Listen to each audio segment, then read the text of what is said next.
नमस्कार, मैं हूं आपके साथ प्रगति मिश्रा और आप देख रहे हैं आर एजुकेशन। तो आज हम आ चुके हैं करोल बाग में। करोल बाग के प्लूटस आईएएस इंस्टीट्यूट के बाहर हम खड़े हैं और आज हम जानेंगे कि यहाँ पे स्टूडेंट्स का एक्सपीरियंस कैसा है। यहाँ की फैकल्टी से हम बात करेंगे और मॉक टेस्ट के साथ साथ और भी बहुत कुछ। तो चलिए शुरू करते हैं।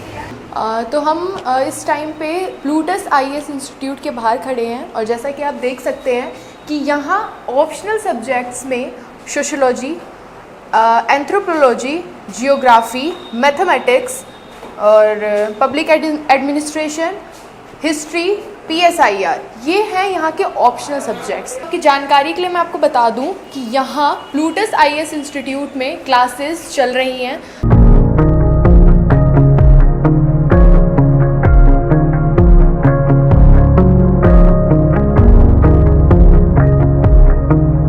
आपका नाम?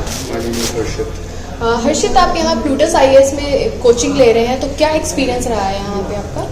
तो while I was looking out for coachings, तो प्लूटस आया था मैं, तो यहाँ की मैंने यश सर से बात करी थी। So they bought me over for the batch size, तो the batch size is what pleased me. तो इसलिए मैंने कहा ये सही रहता है, अपना अटेंशन मिलेगा, सब फोकस करेगा, तो इसलिए आई चूज दिस। और एक्सपीरियंस मतलब फैकल्टी के साथ कैसा रहा है? किस तरीके से फैकल्टी आपको पढ़ाती है? क्या यूनिक मेथड्स यहाँ पे यूज़ होते हैं स्टडीज़ से रिलेटेड? तो अभी I am in this foundation course और ऑप्शनल सर बाय प्रतीक सर इकोनॉमिक्स, तो उनका फोकस बहुत अच्छे से रहता है। उनके जो नोट्स होते हैं they are also very helpful, वो डिक्टेट करते हैं, that is something that help me a lot. तो दैट्स ऑल। और जो स्टडी मटेरियल यहाँ पे प्रोवाइड होता है आपको, वो कैसे हेल्पफुल रहता है आपके लिए?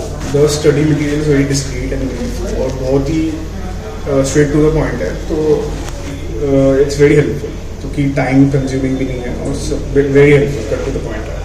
आपका नाम? श्रेया। तो श्रेया, अभी आप कोचिंग ले रही है, तो क्या एक्सपीरियंस आया है आपको? जी, मैंने यहाँ पर स्टार्टिंग से एनसीईआरटी से शुरू की है, तो फर्स्ट ऑफ ऑल एनसीईआरटी तो बेस अच्छे से हो गया। अभी जीएस में घुसी हूँ, तो फिलहाल तो ज्योग्राफी चल रहा है एंड इट्स रियली नाइस। हम लोग के जो फैकल्टी है साक्षी जी, वो बहुत अच्छे से पढ़ाते हैं, कॉन्सेप्चुलाइज करके पढ़ाते हैं मैथमेटिक्स से। और ऑप्शनल भी मैं इसे कर रही हूँ, इकोनॉमिक्स प्रतीक त्रिपाठी से है हम लोग के इजहारी को, एंड वो बहुत अच्छे से हर एक कॉन्सेप्ट को समझाते हैं। ऐसा लीमन लैंग्वेज में समझाते हैं कि जो इकोनॉमिक के बैकग्राउंड से भी नहीं, उन्हें भी अच्छे से समझ में आएगा। So far I am not facing any difficulties. तो मतलब जो फैकल्टीज यहाँ पे जो पढ़ाती हैं, मतलब क्या मेथड वो ऐसे यूज़ करती है जिससे स्टूडेंट्स को हर एक डाउट बहुत ईजीली क्लियर हो जाता है? फर्स्ट ऑफ ऑल वो लोग मतलब जैसे मैंने पहले बताया लीमन लैंग्वेज यूज़ होता है, उसके बाद वो लोग कॉन्सेप्ट्स को ना रियलिटी के साथ लिंक कर देते हैं, बहुत बेसिक नीचे ब्रिक से शुरू करते हैं, सीधा ऊपर से शुरू करते हैं, इसलिए हम लोग को समझ में आ जाता है। अपनी वैल्यूज हम लोग को बार बार दिखाते हैं कि कहाँ पर फोकस करना पड़ता है, कहाँ पर कौन से कॉन्सेप्ट कैसे यूटिलाइज करके कैसे कर सकते हैं, तो वो सब सर हम लोग अच्छे से सिखाते हैं। इट्स ट्रिक्स और वो ट्रिक्स बहुत अच्छे से सिखाते हैं। और बैच साइज के बारे में क्या कहना चाहूँगी? बैच साइज वहाँ पर इतना लोग भीड़ नहीं है कि लाइक हम लोग इंडिविजुअली फैकल्टी के साथ अपना डाउट क्लियर कर सकते हैं, इतना कन्वर्सेशन की नहीं आती है, तो हम लोग बहुत कंफर्टेबली पढ़ पाते हैं विदाउट एनी। हेलो, आपका नाम? उदित अग्रवाल। उदित, जो आप प्लूटस आईएएस में कोचिंग ले रहे हैं, तो यहाँ आपका एक्सपीरियंस कैसा रहा है? एक्सपीरियंस तो काफ़ी अच्छा रहा है। लाइक क्योंकि लिए स्टूडेंट्स कम है, तो बहुत सारे इंटरेक्टिव लेक्चर्स होते हैं और मतलब मेरे डाउट्स हैं ना, वो काफ़ी हद तक सॉल्व हो जाते हैं क्लास में। ज़्यादा प्रिपेयर करने की ज़रूरत नहीं पड़ती, खाली नोट्स पढ़ो और बहुत अच्छा एक्सपीरियंस रहा। अच्छा, तो मतलब यहाँ पे फैकल्टीज जो हैं वो किस तरह से आप लोगों को मतलब समझाते हैं जिससे आपके डाउट्स बहुत इजीली हो जाते हैं क्लियर, जैसा कि आपने बोला?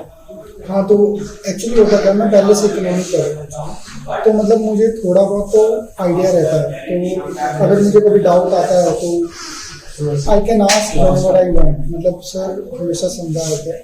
और अगर कभी डाउट पीछे रह भी जाता है तो मैं अकेले में जाके सर से पूछ भी लेता हूँ, तो सॉल्व हो जाता है। अच्छा, और यहाँ पे बैच साइज के बारे में आप क्या कहोगे कि मतलब किस तरीके से है?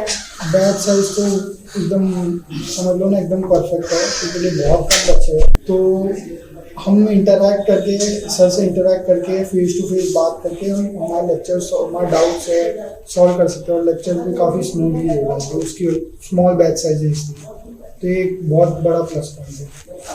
Thank you. हाय, हेलो, आपका नाम? साक्षी। आप यहाँ पे कोचिंग ले रही हैं, तो फिर क्या एक्सपीरियंस रहा है यहाँ आपके कोचिंग का? मेरा एक्सपीरियंस यहाँ का बहुत सही है, क्योंकि यहाँ पे पर्सनल मेंटरशिप आपको पर्सनली लेने की ज़रूरत नहीं पड़ती है। सब्जेक्ट वाइज जो भी टीचर होते हैं वो आपको सब्जेक्ट वाइज बता देते हैं कि ज्योग्राफी में आपको ये कमी है, तो आपको ज़रूरत नहीं पड़ती कि आप एक्स्ट्रा मेंटरशिप लो कहीं से या कुछ ऐसा कुछ लो, किसी की गाइडेंस वाइडेंस की जरूरत नहीं पड़ती। सब्जेक्ट वाइज आपको सब कुछ मिल जाता है। ओके, अगर बैच साइज़ की बात करें तो वो कैसा है यहाँ का? बैच साइज़ यहाँ का बहुत सही है। आपकी स्कूल की क्लास का जो बैच साइज़ होता है उससे भी कम बैच साइज़ है, तो आपको टीचर पर्सनली आपको जानता है, आपकी कमियाँ भी जानता है, ये भी जानता है आपकी क्या खूबियाँ हैं, नाम से भी पर्सनली टीचर को सब पता लग जाता है, तो वो बहुत बेस्ट है यहाँ पे। अगर हम बात करें कि मतलब आप जो भी आपकी क्वेरीज होती है उससे रिलेटेड आपकी डाउट्स क्लियर हो जाते हैं, तो उसमें आप क्या कहोगे? हाँ, डाउट सारे क्लियर हो जाते हैं, क्योंकि क्लास के बाद 5-10 मिनट डाउट्स पूछ लेते हैं, और क्लास के बाद भी, और सैटरडे को, और आप फ्री रहते हो, ईमेल आईडी वगैरह सब रहती है टीचर्स की, फ़ोन नंबर रहते, तो आप कभी भी डाउट पूछ सकते हो।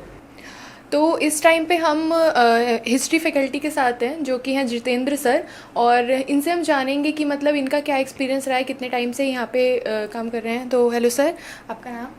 Hello ma'am, my name is doctor Jitendra Kumar. जी, तो सर आप यहाँ पे कितने टाइम से पढ़ा रहे हैं? यहाँ पे मैं 3 साल से पढ़ा रहा हूँ, और इससे पहले 3 साल मैं दिल्ली यूनिवर्सिटी में पढ़ाया हूँ, और उससे पहले मैं अनअकैडमी में भी था, और मेरी पीएचडी जो है जेएनयू से कंप्लीट हुई है। ओके, तो सर जैसे कि आप हिस्ट्री के टीचर हैं, और हिस्ट्री एक तरह से स्टूडेंट्स को मतलब बहुत बोरिंग भी लगती है, तो क्या कुछ स्ट्रेटजी आप यूज़ करते हैं जिससे कि स्टूडेंट्स को अच्छे से उनके डाउट्स भी क्लियर हो जाए और उनको इंटरेस्ट भी आए पढ़ने में? देखिए मैम, हिस्ट्री जो है ना बोरिंग सब्जेक्ट नहीं है। वैसे तो हिस्ट्री मेरा फेवरेट सब्जेक्ट है बचपन से ही, मैंने बीए एमए सब चीज़ हिस्ट्री में किया है पीएचडी तक। लेकिन आप जानेंगे, किसी भी आदमी से पूछ लीजिए, आप अपना नाम ले लीजिए खुद ही, क्या आप हिस्ट्री आप नहीं जानते हैं? जानते होंगे, बाबर, अकबर, अशोक सब जानते हैं, पर कुछ ऐसे फैक्ट्स होते हैं जो बोरिंग लगते हैं, है ना। उसके लिए हम क्या करते हैं, पीपीटीज हमारे लिए सबसे इंपॉर्टेंट होती है। In the PPT if the some topics are boring, जैसे मान लीजिए अकबर का भी बोरिंग टॉपिक नहीं होता है, महाराणा प्रताप का भी बोरिंग टॉपिक नहीं होता है, अलाउद्दीन खिलजी, तुगलक वगैरह बोरिंग टॉपिक है। तो उनके रिफॉर्म्स, उनके आर्किटेक्चर, टाउन प्लानिंग, टेम्पल्स, मॉस्क्यूज, है ना। तो आर्ट एंड कल्चर वाले जो पर्सपेक्टिव से ध्यान देकर हम पढ़ाते हैं पीपीटी द्वारा।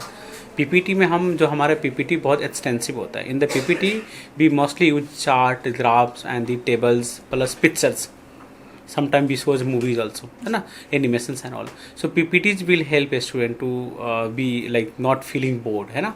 तो हम PPT यूज़ करते हैं। फिर भी क्लास में, जैसे हमारी क्लासेस जो होती है नॉर्मली 1.5 से 2 घंटे की होती है, जीएस की ऑप्शनल क्लास। इस क्लास में हम क्या करते हैं, बीच बीच में हर आधे घंटे में POIQ डिस्कस करते हैं। तो when we discuss PIQ, the student will come attention to the future also, है ना। Okay, this type of questions can be coming. So integration of PIQ within class, some doubt sessions, some fun sessions, है ना, some prizes also. जैसे कभी हमारे पास test वगैरह होता है तो उसमें प्राइज रखते हैं, स्टूडेंट को जो टॉप करते हैं प्राइज मिलता है। तो हम बोरिंग से हटाने के लिए हम ये काम करते हैं। पीपीटी अच्छी बनाइए, उसमें पिक्चर्स डालिए तो स्टूडेंट एट्रैक्टिव लगते हैं और सेशंस ईजी हो जाता है। और खासकर बोरिंग तब भी लगता है जब नोट्स अच्छे नहीं मिलते हो। जो हमारी जो नोट्स है, कई सारे सोर्सेज से कंपाइल है, जो प्लूटस IST जो मटेरियल है, हमने टोटल मटेरियल को 7 पार्ट में बांटा है। एनसीटी को, ancient, medieval, modern world, post independent, उसके बाद आर्ट एंड कल्चर को।